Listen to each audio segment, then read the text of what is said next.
Some 85 young people from 6 different counties, 4 from Ocean County, New Jersey, 1 from Wisconsin, and 1 from Pennsylvania, our neighbor. And they've come together to provide construction and other help to the areas along the Jersey Shore which were impacted by that superstorm, do I say, Sandy? You know, we were just looking at some photos of the young people who participated in that great event. My guests today are going to tell us a little bit about Mission Project called Mission Jersey and how it took place, kind of, you might say, in their own backyard. Welcome to the Catholic Corner. I'm Monsignor Walter Nolan. With me today is Dan Waddington. Dan's a pastoral associate and a youth minister at St. Barnabas Church in Bayville, New Jersey. Dan's role, besides many other things he does in Mission Jersey, was to coordinate the whole mission. Dan, welcome to the Catholic Corner. Thank you, Monsignor. Good stuff, huh? Thank Good you. stuff. Also, Catherine. Hello. Catherine Werner is the youth minister at St. Joseph's Church in Toms River. Huge church. Both of your churches are big Very churches. large, yeah. Catherine's role in Mission Jersey was to coordinate the lodging for the volunteers. Welcome, Thank Dan and you. Catherine. Thank you. So great to have you. Thanks for having us. You know, Good to be here. my heart just always, I love youth. I love youth ministers. Thank you. because you're the folks that do all the tremendous work. But aren't the youth pretty good people today? They're You wonderful. know, they really, they have a spirit inside of them sometimes that I admire. And even at my age, I said, gee, I wouldn't mind rolling the clock back a little bit. There seems to be so much to do. You know, usually when I hear groups or youth going on mission trips, I think of, I don't know, down south, going to Haiti, sometimes even further than that. But no, your situation was a little different. And right here in our own diocese. And I guess you were trying to rebuild some of the disaster that happened with Superstorm Sandy. Tell me, how did something like that even get coordinated? You know, a mission trip in our own backyard? And tell me all about how it gets started and what you guys did about it. Well, we've done the faraway trips. I know Catherine and I both, with our different churches, have done for years and years now, have done the trips that have taken us hours and hours away, whether it be to Pennsylvania or West Virginia, or we've even post Hurricane Katrina, I took groups down to New Orleans, and we worked there several years. But this was different, you know, that idea that mission was someplace else was sort of squashed when mission came to us through the Superstorm Sandy. There was so much damage, and it was literally in our parishes and in our backyards. And we just felt that, you know, for this year and maybe the coming years, this is where our mission needed to be, was to help our neighbors and our parishioners. Pretty hard to walk away and say, well, excuse me, I'm going down. That's right. Absolutely. That's right. So a lot of planning goes into something like this. Sure. It does. It almost didn't happen. Was there a law, something about teenagers and what they could do or couldn't do? There was. In the state of New Jersey, actually just prior to our trip, which happened the first week in August, there was an old law on the books in the state of New Jersey, had been there for years, limiting the proximity to a construction site that teens under a certain age could be. They couldn't even be on the site, let alone do the work, and that included volunteer work. There was a subcategory, I guess you could say, to the law that when you worked with a nonprofit organization that did specifically low-income housing, that's how, like, the Habitat for Humanities and groups like that are able to do what they do. But for disaster relief, that was technically against the law to do that kind of work. So we almost very close to canceling the trip. Months of work and preparation. We were about to let it go, and we felt that, you know, maybe it wasn't meant to be, and maybe we needed to. That this is what we're not what we were called to do. It got so close, in fact, that through our process, I called the state. I had talked to the Office of Volunteerism in Trenton, and made many other phone calls to try to find out exactly what the law was. And we determined as a group, as a team, that if we did this, we would be breaking the law. So we decided that we would cancel it. And I called each of the youth ministers from the different churches all one afternoon. And the last youth minister I talked to was the guy from the church in Pennsylvania. And my last words to him, this was probably around 5 o'clock in the afternoon, were, short of a miracle, this trip's not going to happen. And so we left it at that. Careful what you ask for. Well, that was Absolutely. just it. And it absolutely felt like a miracle did happen, because it was that evening. It was like 6:30. Catherine called me and said, So did you hear the news? Did Yeah. you hear what happened? So we were just praying for God's will for it all along. That's what all of us on the team, whatever God wants us to do, wherever he puts us. But how'd you that's get what around we'll it? do. well, They changed the law. Yeah, That's Governor what- Christie. Yeah. Catherine heard it first, and she had called me to say that. Did Governor Christie actually get involved? Yeah, did. he signed an executive order, not specifically on our behalf, Yes. just in general, because there was heat. It was in the papers and all of that. So it wasn't just for us. We didn't change the law, but he signed an executive order deeming that if you worked with a nonprofit and you followed certain safety regulations, then Good. teens could do Good. this kind of work, and we were back on. Good for New Jersey and good for you too. Well, thank you. Well, yeah, well, So our tell me miracle how- happens. I'm going to call you if I need a miracle. so now I can see how you two would get involved, but you had other churches from New Jersey, and Yes. how did Wisconsin and Well, they're each- Pennsylvania get involved? They each have their own kind of like fun story. I guess it starts back with St. Teresa's in Little Egg Harbor. The St. Barnabas Youth Group and St. Teresa's Youth Group, we've done mission trips to Pennsylvania the past several years together through a group called Good Works, which is similar to a Habitat for Humanity type of experience. Catherine at St. Joe's has done annual trips to West Virginia with a group called Nazareth Farm, which I've also been a part of at times. And so it began with the St. Teresa's group and us saying, we really shouldn't go away. We need to do it here, which led to phone calls to Catherine, and she felt the same way. So she got on board. A friend of mine who actually was a volunteer at my youth group, who was recently hired part-time in youth ministry at St. Aloysius in Jackson, he had done the mission trips with St. Teresa's and us in the past, so he and their group got on board. So that's how the local parishes all we're all friends. We all share in this ministry. We're supportive of each other in this ministry. We're really a blessing to each other, and that's how they got together. Well, then the group in St. Teresa's, Nicole Hacker, who's the youth minister there, got a phone call from the church in Wisconsin, who was the youth minister there is Sean Willix, who was actually worked for our diocese when he lived in New Jersey. He was an associate director of youth ministry for a few years, and his family moved out to the Wisconsin area. He called St. Teresa's and said, I'd love to bring a group to help. He grew up here, he wanted to help here. And to which Nicole said, you should call Dan. 'Cause we're working on something. And so I spoke with Sean, and before you knew it, Sean was driving for 2 days with a group of kids from Wisconsin to So they join drove us in. as They well. did. They did. 2 days. Stopped in Ohio. I Yes, think. Ohio. They slept on a floor of a church in Ohio halfway through to be with us for the week. Doesn't that make your heart go jumping? I mean, that's It was great. I know. It was great. And then the Pennsylvania group, which was that last group, it was the director of the program at Good Works that we had gone and served with for many years. And when he heard that we were not going to be able to come because we were going to serve at home, he got kids from his home parish, which is a Methodist church, and he just felt called. He said, you guys have helped us for so many years. We feel called to come and to do that with you. And so he got a group of kids, and he came and joined the mission as well. it just so happens that this morning I said a mass at our Catholic Hospital, St. Francis, and the gospel that was used is the gospel about who was my neighbor and the whole story.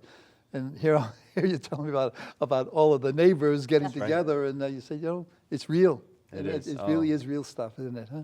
And it's great when you see people, young people, older people, to say, you know what, people are hurting. And we're going to give what we can to give.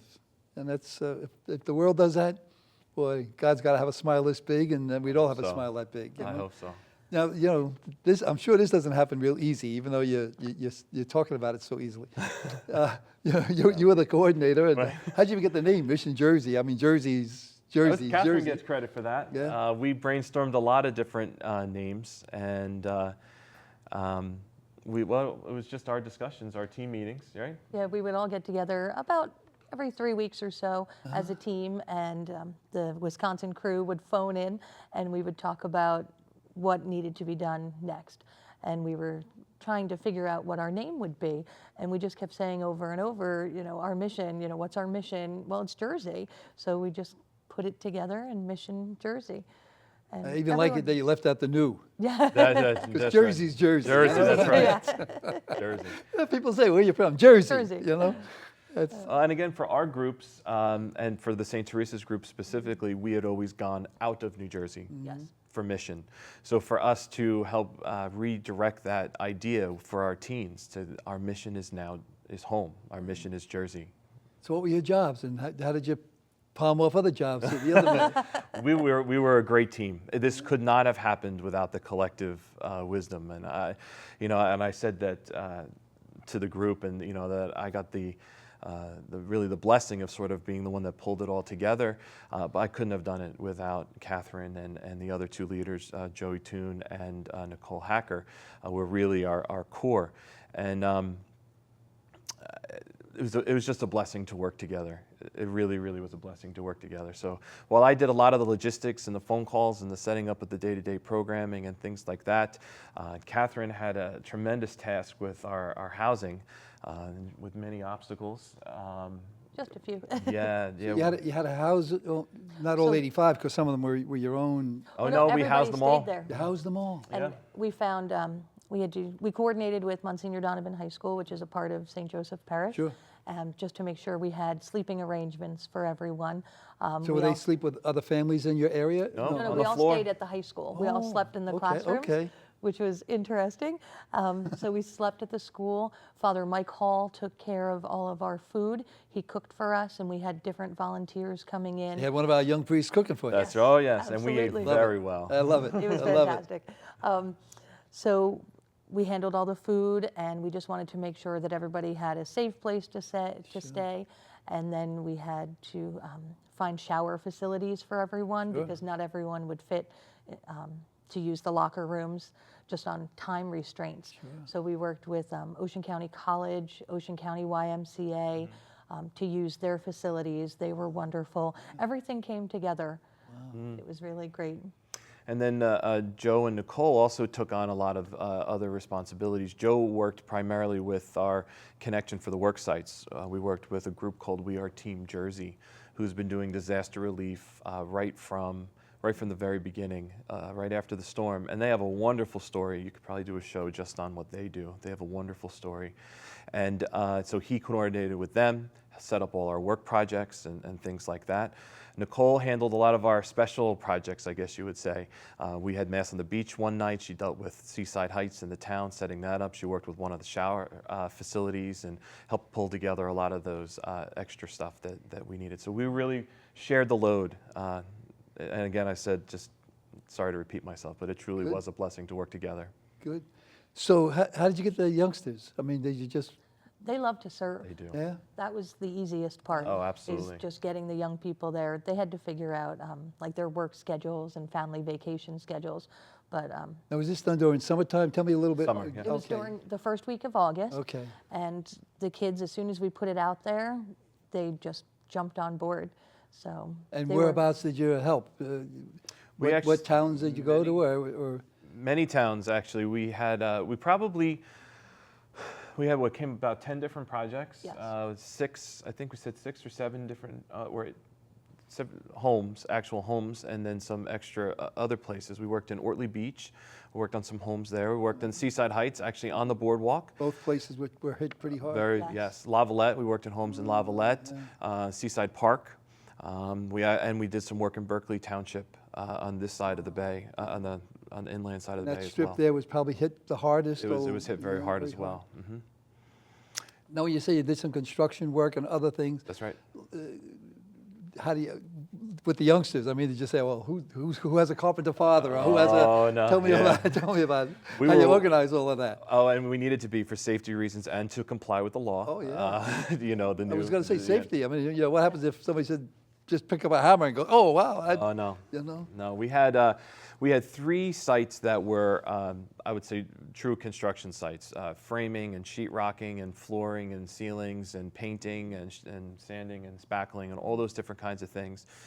We again through We Are Team Jersey, they set those projects up with us.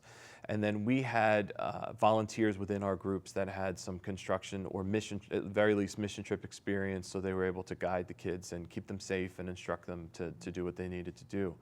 So their training, we did safety training and things like that, but one of the great things about this kind of a program and things like Nazareth Farm that Catherine does with her group, they want anyone who's willing. All you need to have in terms of skill is be willing to share your time and talent, and we'll teach you to do what you need to do, and we'll help you stay safe. And we adopted that kind of principle. Give them a hard hat and a sandwich, and they're ready to go, right? Sure. Wow. Sure. Now, what other, so you did some homes, Homes, yep. and somebody would say to you, this is the home we're working on, or That's whatever. right. And we get a list of jobs ahead of time. And Would you know the homeowners? I mean, would they be? met them? We met them. We got to meet them, and they were so grateful at the end, because sometimes we would be working with the homeowners, painting or spackling, cleaning things out, and they were just so grateful because our kids could come in, 10 or 12 at a time, and accomplish so much more in a day than they could ever do When on this was their own. being built, I mean, did you have to, actually tear down something that was there and rebuild, or build up to higher, so in case another flood came or something? Or We did a little bit of, the homes that we worked on were, I guess, deemed appropriate to rebuild I without gotcha. Okay. being raised. Good, good. Some homes, depending on the FEMA flood zones and all of that, there's different regulations, different heights. But the homes that we worked on did not have to be raised. So that was one thing. And the homes we all worked on were already gutted, so we were doing the rebuild portion. And we did do some gutting, though. We actually worked on Seaside Boardwalk, one of the arcades. Had not been touched since the storm, and there was pictures of that, and the kids in their hazmat suits and all of that. And so they actually got in there. They took out some video game machines and shelving and gutted it. Became a public safety hazard because of the mold and the things Sure. that were growing in there. Sure, and that mold was growing now for a little bit of time anyway. Yes. Yeah. It was for Yeah, quite a while. yeah. We figured this was August, and the storm happened in October, so it was a long. Now, was that near where the fire was recently? We were at the other end. You were at the other We were end. at the other Well, end thank from the God, fire. anyway, that Yeah. your work Yes. wasn't, for naught after that. Just, Oh, it was a you terrible thing. You just shake your head and say, gosh, you almost want to take out one of those psalms, and say, Lord, what are you doing to us down here, and that whole cry of the poor, notion. That's, but the youngsters must have really pitched in. Well, they work from like 8 to 4 or 5. I mean, what? 9 to 4. 9 to I 4, guess. something like Yeah. that. Yeah. We begin each one of our day with a prayer experience. Isn't So that we'd have prayer and our breakfast together and all of that, all community based. And then we go out and work for the day. We'd eat lunch on the work sites and then go straight from work sites to the Y or to the college or back to the high school to shower. And Then at night they could talk to each other and kid around and have a little bit of sure, but teenage fun. we structured the whole event to be centered around our faith first. I mean, obviously, building the community within the group was very, very important. Everything from your icebreakers to sharing meals together and serving each other through meal prep and cleanup and things like that. But each day would begin and end with prayer. Each service project began and ended with prayer. And so the kids would actually, the work crews, we had work crews that we put together, and they would plan and lead prayer and sharing experiences, retreat type experiences in the evenings and in the beginning of our days. So there was a real retreat faith component. It wasn't just about the work. It was why we work. It was a big part of what we did as well. That's what it's all about. Sure. I don't want to get in trouble by saying things here, but I think that's the way religion ought to get taught in a sense. Not that we want to have disasters from people, but to be able to say, this is what we do, and here's the theology behind it, or here's what we think God's asking us to do, and I think that's a great lesson for them. To take that hands-on and then put it into prayer, because sometimes prayer can be abstract if you let it be that way. Well, we pray here and we play here and we work there but no, when you put it all together, you say, well, yeah, that now it has meaning. It has great meaning. Masses, I guess you say you had a mass on the beach. That must have been pretty exciting. Yeah. We did. Wow. We began with mass. We had once all the different groups came together, we sort of solidified our work experience community through a called it a kickoff liturgy. And Catherine's pastor, Father Scott Schaefer, sort of hosted and celebrated Scott's that. great. Scott's He is great. great. Yes. Yeah, Father Scott, does he bring his horn or his trombone or whatever, his No, saxophone? Every once in The a while, we get saxophone. him to play with us. Yeah, well, Every once in he's while. a marvelous guy. Yeah, he's a wonderful guy with youth. How about the young? I'm sorry. I Go was ahead. just going to say, well, my pastor, Father Stosh, also con-celebrated that liturgy, and Father Michael Hall was there. So Great. we began with liturgy, and then we had Mass on the beach to celebrate Mass where we were working. Yeah. Was an important part of what we did. So He that took the was same words of Jesus on the beach. You know, he blessed, he took, he broke, and he gave, and he with the same thing. It's all the same stuff. So tell me, what did the young people? What did they enjoy the most? Do you think? What do you think? If it's hard to say. think- Yeah, it's hard. They enjoyed the community, just getting Yep. to know one another and working alongside one another. I think when you're doing service work with your friends, it doesn't seem as difficult. So they enjoyed that. But I think they really valued being able to give back in their own community, because all of us know someone. Some of us personally had damage to our homes, our friends' homes, our families' homes, and they felt helpless. So they wanted to be able to give back, and this was a great way to do that and help, help their neighbors, help people that they knew, and give back, because all of us have been so affected. So I think that was a real joy for them, was to be able to serve locally. Yeah. And they did. They made a lot of new friendships. They enjoyed taking the kids from Wisconsin who'd never been to the ocean before. Yeah, that's They right. enjoyed taking them to the beach and kind of showing them what life here is like. So. Now they can go to Wisconsin. Maybe the next one. You know, even the word mission, it just seems that that's what we're all about. Yes. And how did you tie that in? I mean, you've been speaking about the youngsters and the prayer and the work. You see that really growing inside of them while you're doing this? Absolutely.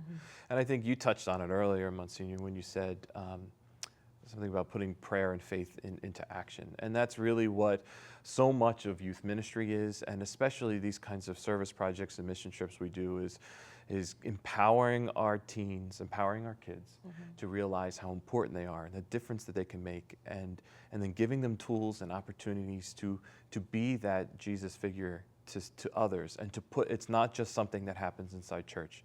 It's part of our everyday, and it's part of the way that we can and we do make a difference with the things that we do. So giving them those opportunities, teaching them that, empowering that, affirming that, you just see all of that come to life in them Yeah. as we do what we do. And you know what, I can tell you this because I'm way older than you two kids. Someday there'll be another Dan sitting here and another Catherine sitting there, and you know what? They'll tell these stories forever and ever Oh, and I ever. hope so. Oh, they will. That They would will. be You're nice. telling your stories, so they're going to tell their stories. We all tell our stories. You know? Yeah. What feedback did you get from the homeowners? Oh, Or Oh, they were so grateful, Yeah. just so grateful. We received some lovely notes, and just we heard over and over, I can't thank you enough. I can't thank you enough. I can't tell you what this means to our family, because we were working on people's homes. So just to help them out, to get them back into their home, they were so grateful. And I think a lot of people underestimate our youth. do, yeah. They don't understand how hard they work, and what they're capable of. what they're capable of. Yeah, we heard that over and over again, and I can't believe what the teens were able to do. Yeah. And they can be underestimated. They underestimate themselves. because, and then, we just see the newspaper and the news, and it never talks about the great kids that we Right. have. It always talks about somebody who bopped somebody in the head or something. right. You know, that's the problem. Because, like you said, there's great kids out there. They are. Great kids out there. And any stories, comments? I love stories. You tell me a story right now, it's going to be in a homily on Sunday. Okay. But any stories from the young ones themselves, the teenagers themselves? Like, have they said to you how it touched them or what they did, or anything exciting that you can think of? Well, some of them were just so proud of themselves, Yeah, okay. especially the ones who had never done a mission trip before. Maybe it was too difficult for them to go away. So when you see them and they learn how to do a task, how to spackle, how to install drywall, just you can see them growing, and they're so proud of themselves. And it's just such a blessing to be a part of that. Absolutely. So they weren't really going home at night. They stayed Oh, with no. you. We stayed together. We stayed That's right. together. We I were can in just imagine the community. conversations when they finally did go home, and Well- kind of all of a sudden they at the dinner table they get a little bit taller. You don't say, Yes. well, you know, Dad, you Well, know, and, Mom. and we know of stories of kids taking their families to go see where they worked. Oh, and wonderful. that's great. Wonderful. What do you think, kind of quickly, some of the lessons that they learned? I think the most profound lesson is that idea that they can make a difference and that they can put their faith into action. It's not just something that they keep inside themselves or happens in church. It's a part of who they are, and they can share that with the world, and it can make a difference, and they shouldn't hold back from that. Catherine, can you add to that?